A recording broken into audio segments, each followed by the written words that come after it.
Hello guys, welcome back to our channel. আজ তোমাদের সাথে একটা থালির ভিডিও শেয়ার করব।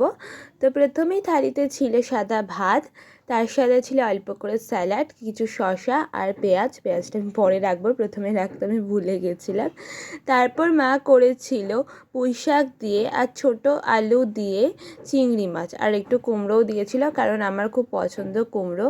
তো আমি আলু অতটা খেতে পারি না, খাওয়া বারণ, একটু কম খাই, সেই জন্য পুঁই শাকে বা কুমড়ো দিয়েছিল। আমার খেতে খুব ভালো লেগেছিলো পুঁই শাকটা, যদি না পাশে থাকতো ইলিশ মাছ।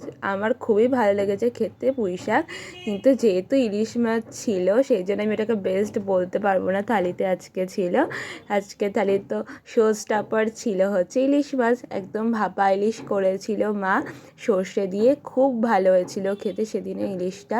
দেখতেই পাচ্ছ মা পুরো পেঁয়াজ আর টমেটো দিয়ে ভর্তি করে দিয়েছে, একদম ঝোল কম করেছিল মা। আমার খুব পছন্দ পেঁয়াজ, তাই যত পেঁয়াজ ছিল ইলিশ মাছে আমি বেছে নিয়েছি, আর তার সাথে তো কাঁচা পেঁয়াজও আমি রেখে দিয়েছি।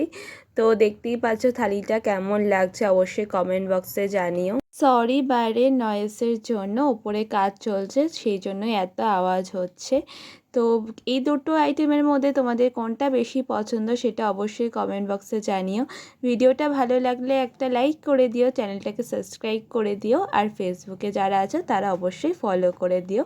এবার পুঁই শাকের ডাঁটা, আলু আর চিংড়ি মাছ দিয়ে ভাতটা মাখিয়ে মুখে দিলাম, খেতে তো খুবই ভালো হয়েছিল। আর একটু ইলিশ মাছ ছিঁড়ে নিয়ে দেখতেই পাচ্ছ কতটা ফ্রেশ, সেটা ঝোলের সাথে ভাতটা মাখিয়ে মুখে দিলাম। উফ, দারুণ খেতে হয়েছিল ইলিশ মাছটা। Thanks for watching.